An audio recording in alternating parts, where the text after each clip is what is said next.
is Scotty Scott. I am a chef based out of Fort Worth, Texas. I own the catering slash pop-up event slash social media handle called Cook, Drink, Eat. And I just published my first cookbook, Fix Me a Plate, available at cookdrinkeat.com, Amazon, Barnes& Noble, and all your favorite retailers.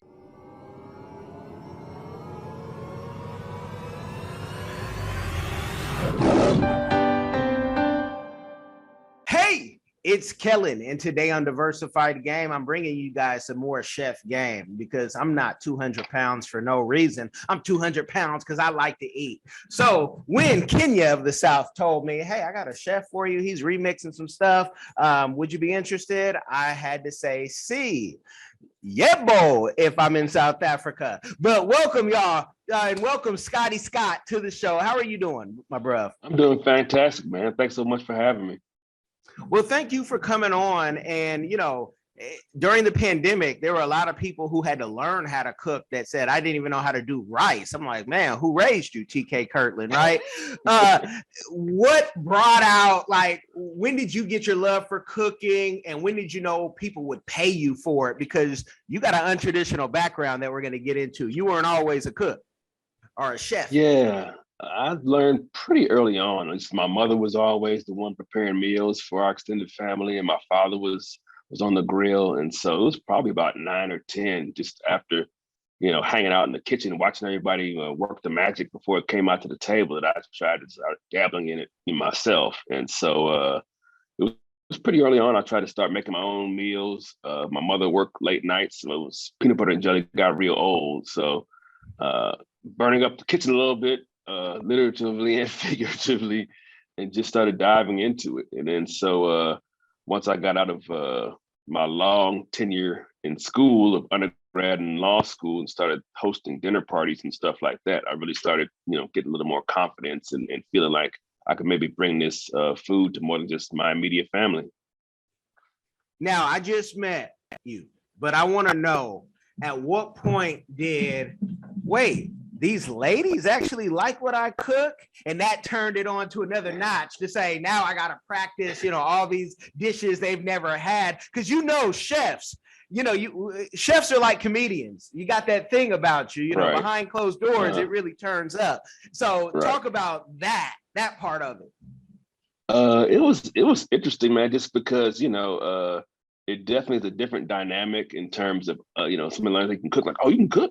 You cook it all the time, right? I'm like, well, no, I mean, I'm not cooking all the time. I can cook. We could share the cooking duties, but it is my love language. And I do appreciate being able to, to cook for not only just, folks in the public, but, my family members and my spouse. And, during the pandemic, it was a blessing because, people they couldn't cook. They was having to eat out and take out and pick up, stuff. And we just, cook and chill out in the house and perfect recipes and feed my family. Okay, and you answered it, but I want to know, was it in your teenage years when you said I can really throw down? And because it takes your circle, like your inner circle, right. When people know you have that type of a skill, it elevates you in a way where you can now be invited places. Others are like, nah, don't bring him. He ain't got nothing to offer. But you can throw down. So around what age did you say, this helps me socially as what, with my, not just dating life, but just inside my with my peers? Yeah, it wasn't really until I really graduated school because, growing up, I kind of dabbled a little bit. And then I went to college and, I was a broke college student. I had money for basically dollar pancake mix, beer, and potatoes. And so it wasn't until I got out of school and got a job, it was like started, using different ingredients and stuff like that I really saw the opportunities that could open up for me. And I'm a bit of a extroverted introvert. I like to be involved, but I don't want to have to talk to people. And so when I throw dinner parties, I could be in the kitchen the whole time cooking, and everybody could mingle, and I could still be there, but not have to carry on a conversation the whole time. So it kind of helped me blend both sides of my personality in that aspect. Well, now you guys know if you do hire the chef, don't be trying to talk his ear off because he's trying to be in his safe place, in his place where he can be in the zone. And everybody is, everybody is different because some folks talk about, oh, I love the open air kitchen so I can talk to my guests while cooking. Nah, you might want to be a little off, just doing your thing. Now, going from law school to becoming a chef and writing a book about it, can you talk about the support or the lack of? People probably thought you were crazy, like, oh, here comes another lawyer wanting to be a John Grisham, or wanting to show another attribute if he didn't have enough talents. What type of support, or what did people think of you when you came out and said, I'm gonna really do this and I'm gonna put a book out? Fortunately, it was a lot of support because people have been telling me to write a cookbook for years, and I've been pushing back on it. I'm like, yeah, no, that's not my thing. I'm just kind of dabbling in a little bit. And once I started Cook, Drink, Eat, and really started, having a different social media followings, I really started thinking about maybe this is an opportunity for me. And so it's already been in the back of my head. And then once the publisher approached me about it, I was like, okay, I got to take this opportunity. It's now or never. That it's right there for the taking. And so the support, once I finally decided to jump into it, was pretty overwhelming, to be honest with you. And being a lawyer, let people know, did you get into cooking out of the love, or was it like you got into law and said, you know what, I really don't want to do this the rest of my life? Because people have those epiphanies after, law school or even medical school, like, this is not really what I wanted. Right. Yeah. So I think a lot of people go into things, basically to pay the bills. And going into law school, I had this idea of what you see on television, what a lawyer is. People go into it thinking, doctors and lawyers, you go to law school, medical school, you make a bunch of money, you live happily ever after. And it's not necessarily the case. You got lawyers making $30,000 a year, and you got lawyers making $3 million a year. It just depends on how good you are, your connections, and what kind of field you're in. And so I've always enjoyed what I do, but cooking was my passion. Cooking is what I do regardless. If I wasn't getting paid for it, I'm going to be cooking. And so I just, at some point in time, a couple of years ago, decided I'm going to jump into it and just see where it takes me, because you just never know until you kind of dive into it feet first, so to speak.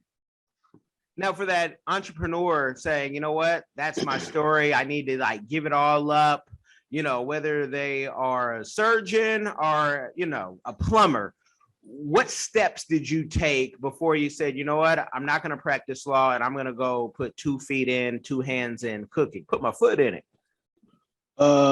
Just doing research and seeing what it took. I enjoy all aspects of it. I do pop-ups because I love to feed people. Food for me is spiritual. So if you're not eating it, what sense does it make? But there's a social media aspect to it that people that have never cooked for anybody before in their life make a good living off of that. And so just a matter of doing research, seeing what was feasible, what made the most sense, and how could I, best attack all the different avenues of how cooking and recipes and all things food would fit my life. Now, okay, I had a hater alert, so I want to clarify something so they can make sure they put some respect on your name. There's somebody, people will say, oh, well, maybe he got into cooking because he didn't pass the bar. Or I told you about them HBCUs at TSU, which I love TSU because me and my wife and I went to Grambling State and my Graham fam. But people, they'll try to put that on you and say, see, this is why. And it's like, wait, that might not be my story. So can you tell people, how long you did practice law and what type of law you practice? I'm gonna see if I can find a correlation between the law you practice and cooking while you explain that. Right. So, I don't necessarily, I have a law degree. I don't practice law. I work in oil and gas. And to be honest with you, I think if I'm really, being honest with myself, I never took the bar because I didn't want to have that as an out. I went to law school to make money, but it wasn't anything that I was passionate about. And I figured as soon as I did that, I'd be giving up on everything else that I was looking really passionate about. And so like I said, I work in oil and gas, and that's paid me well over the past 12 years or so. But it's all about spiritual growth and wanting to, I've got a young family now. I want to be able to spend more time with them. And so that kind of falls into play in terms of me being able to control my own destiny. So if you guys put it together, he told you, and I know some lawyers who make, you said 30,000. I know some in Lubbock, Texas, who are making 25,000. Yeah.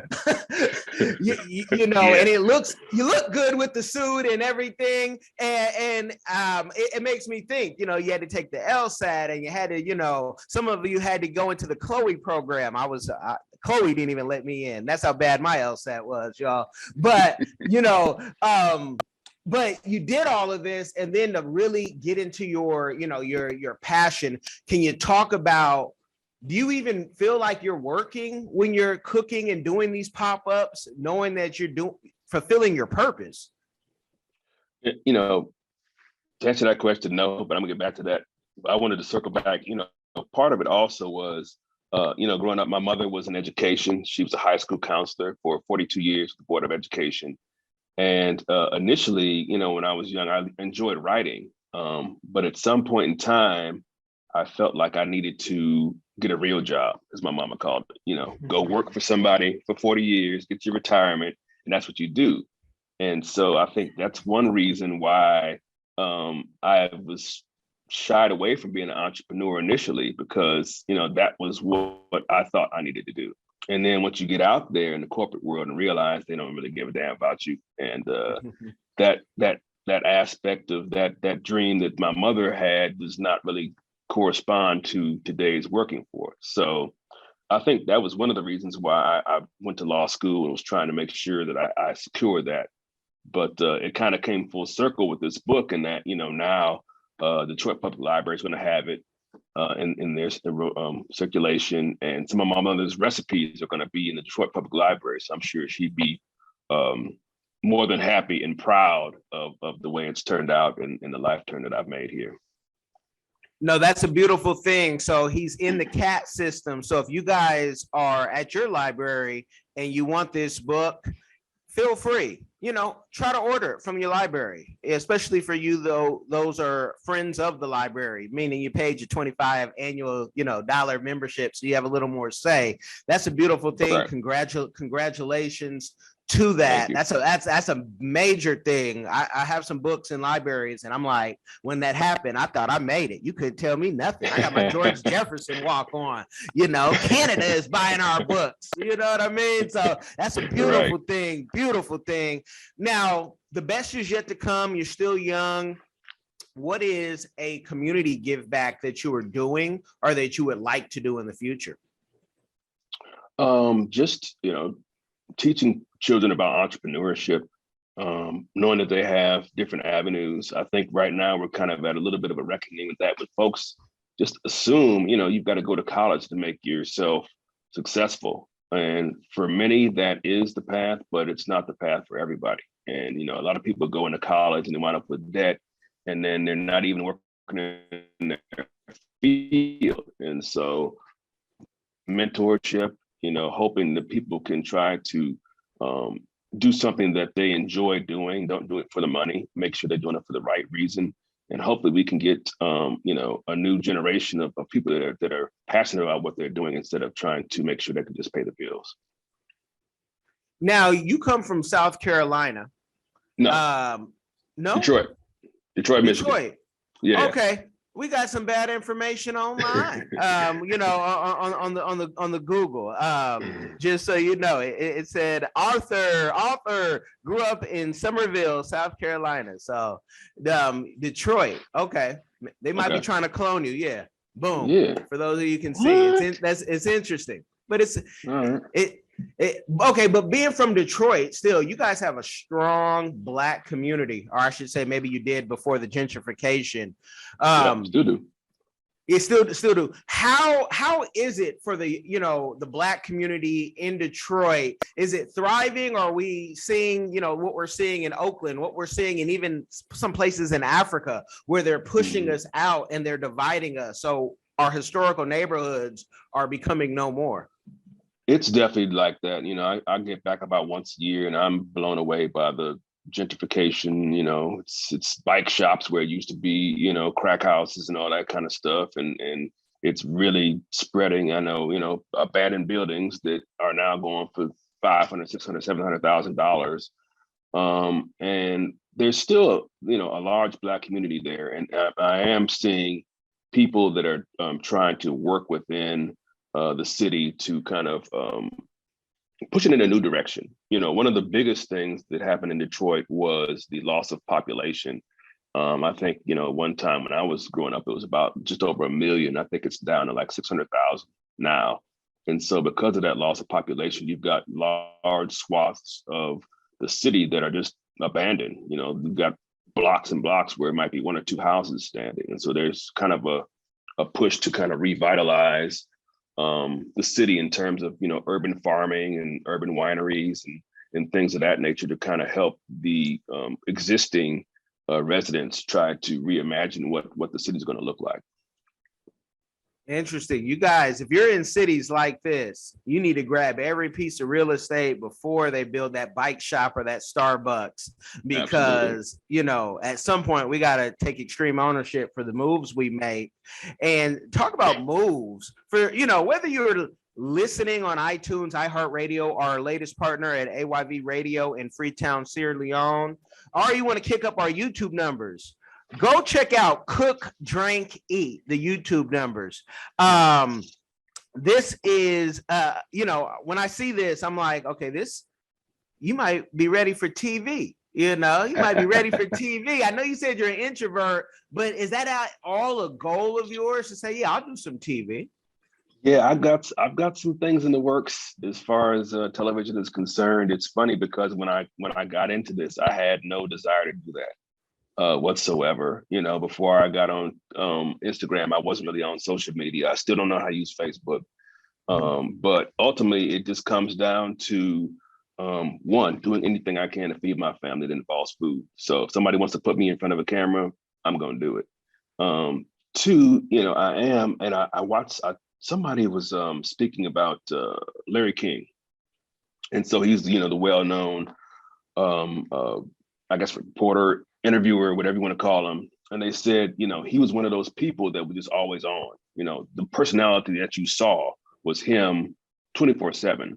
Whereas with a lot of entertainers, they're more laid back, they're shy, but when they're on, they're on. And that's kind of me. Like when I'm in my own zone by my space, I'm pretty reserved. I just like to lay back in the cut. But, if I'm talking about my business, if I'm talking about something I'm passionate about that I'm doing, then I'm on and I'm ready to go, So, yeah, I got some things in works and we'll see how it goes. But I'm just, like I said, anything that involves food, I'm down to do it, No, that's awesome. And you having that, that switch, being in the YouTube streets, we call that the Kevin Samuels thing.